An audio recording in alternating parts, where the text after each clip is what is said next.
OFW, madalas tayo yung mga taong handang gawin ang lahat para sa pamilya. Ibibigay natin lahat para mapasaya sila. Yung kahit walang matira sa atin, basta mabigyan natin sila. Pundar mo para sa kanila, yung savings mo para sa kanila.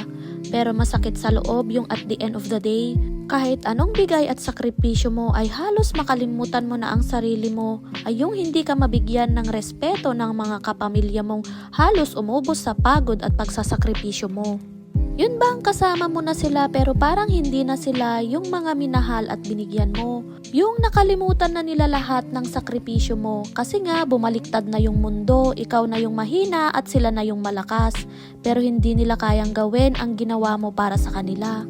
Nakakasad pero karamihan talaga ay ganito, kaya magtira ka para sa sarili mo.